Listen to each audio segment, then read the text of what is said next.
دجال کے فتنوں کی وجہ سے اہل ایمان سخت پریشانی اور تنگی کے عالم میں بھاگ کر دخان نامی ایک پہاڑ میں پناہ لیے ہوئے ہوں گے، لیکن دجال ان کا پیچھا کر کے پہاڑ کا گھیرا کر لے گا۔ اہل ایمان سخت بھوک اور تکلیف میں مبتلا ہوں گے، تب اللہ پاک حضرت سیدنا عیسیٰ علیہ السلام کو نازل فرمائے گا۔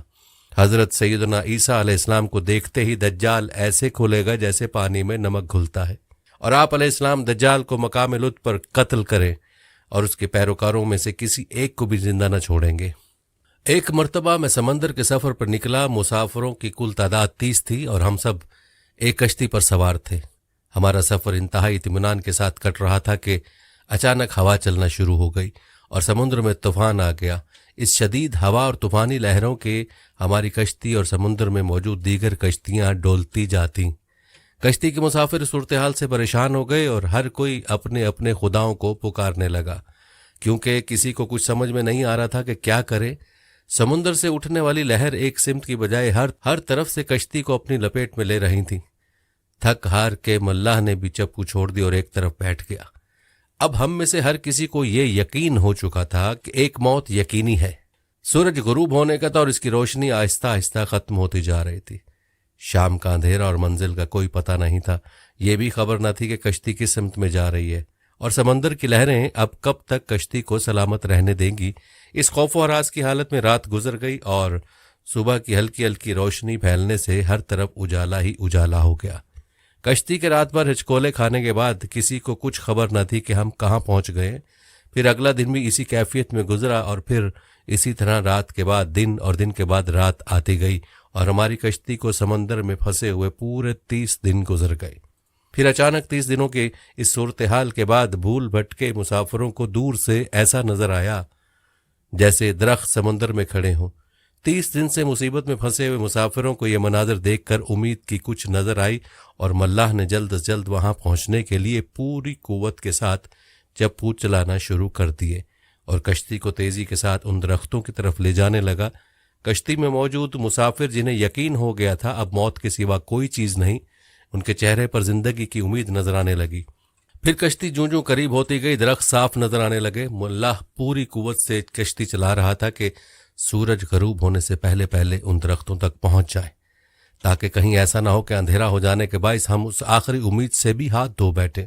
پھر کشتی آہستہ آہستہ ان درختوں کی طرف بڑھتی رہی اور جب درخت قریب ہوئے تو سارے مسافروں کو یہ جان کر خوشی ہوئی کہ یہ سمندر میں واقع کوئی جزیرہ ہے۔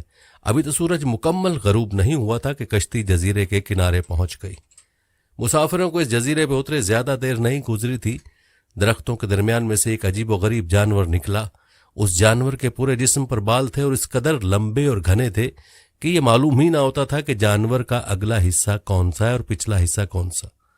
سارے مسافر اس عجیب و غریب جانور کو دیکھ کر حیران و پریشان ہو گئے، کیونکہ ان میں سے کسی نے بھی اس سے پہلے ایسا جانور دیکھا ہی نہ تھا۔ اب اس پراسرار جزیرے کو دیکھ کر سب پریشانی میں مبتلا ہو گئے کہ یہ کیا بلا ہے۔ ایک مسافر نے دوسرے مسافر سے پوچھا کہ یہ کیا چیز ہے۔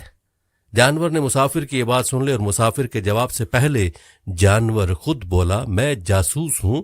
جانور کے انسانوں کی طرح گفتگو کرنے سے تمام مسافر مزید پریشان ہو گئے، کیونکہ آج تک انہوں نے کسی جانور کو انسانی زبان میں بولتے نہیں دیکھا تھا، نہ سنا تھا۔ چنانچہ سب یہ سمجھنے لگے کہ ہو نہ ہو یہ کوئی جن ہے اور ہمارے سامنے آ گیا ہے۔ تمہاری جاسوسی کا مقصد کیا ہے اور تم کس کے لیے جاسوسی کرتے ہو؟ ایک مسافر نے ہمت کر کے اس سے پوچھا۔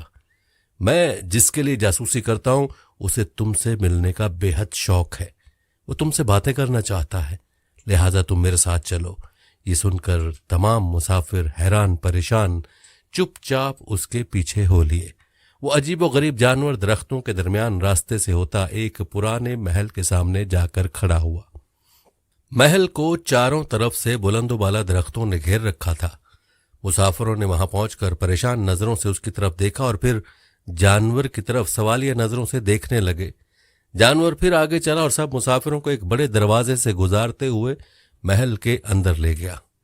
محل کے اندر داخل ہوتے ہوئے سب نے دیکھا ایک بہت بڑا شخص زنجیروں میں جکڑا ہوا تھا اور رہائی کے لیے کوشش کر رہا تھا۔ ہم نے اس سے پہلے اتنے بڑے قداور اور اتنے زیادہ رعب والا شخص کبھی نہیں دیکھا تھا۔ ایک مسافر نے ہمت کر کے پوچھا تم کون ہو؟ میں کیا ہوں اور کون ہوں یہ تو تم جان ہی لوگے، پہلے یہ بتاؤ تم کون ہو؟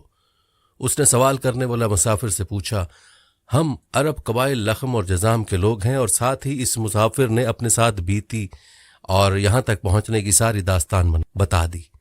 اس قید میں جکڑے ہوئے شخص نے کہا ذرا مجھے نخلستان بسان کے متعلق تو بتاؤ، اس کے متعلق کیا جاننا چاہتے ہو؟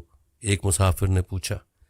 خبردار، ان قریب ان پر پھل لگنا بند ہو جائے گا، وہ قیدی غصیلے انداز میں بولا۔ پھر وہ مسافروں سے مخاطب ہوئے کہنے لگا اچھا قبرستان کے دریاؤں کے متعلق تو بتاؤ۔ مسافروں نے کہا دریا کے متعلق کیا پوچھنا چاہتے ہو؟ وہ بولا اس میں پانی ہے؟ مسافروں نے کہا ہاں اس میں پانی ہے۔ اس نے کہا عنقریب اس کا پانی ختم ہو جائے گا۔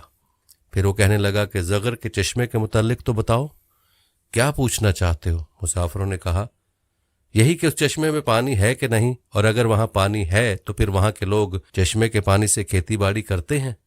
پھر وہ پوچھنے لگا اچھا مجھے بتاؤ کہ امیوں کے نبی محمد کے بارے میں تو بتاؤ۔ مسافروں نے جواب دیا انہوں نے مکہ سے اپنی دعوت کا اعلان کیا اور اب وہ مکہ سے نکل کر یثرب میں موجود ہیں۔ کیا وہ عرب کے لوگوں کے ساتھ کوئی لڑائی لڑے؟ عربوں نے لڑائی میں ان کے ساتھ کیا سلوک کیا؟ قیدی نے پوچھا۔ جواب ملا وہ بہت سے عربوں پر غالب رہے اور بہت سے عربوں نے تو ان کی اطاعت بھی قبول کر لی ہے، اور اب وہ خود کو ان کے تابعداری میں رکھتے ہیں۔ یہ سنتے ہی وہ غصے سے پھنکارا اور زنجیروں کو جھٹکا دیا۔ پھر مسافروں کو مخاطب کر کے بولا میں اب تم کو خود سے متعلق بتاتا ہوں کہ میں دجال ہوں، اور تمہاری باتوں سے معلوم ہوتا ہے کہ مجھے یہاں سے نکلنے کی اجازت ملے گی۔ میں پھر اس جزیرے سے نکلوں گا اور 40 دن میں ساری دنیا گھوموں گا۔ دنیا کی کوئی بستی اور گاؤں ایسا نہیں ہوگا جہاں سے میرا گزرنا ہو۔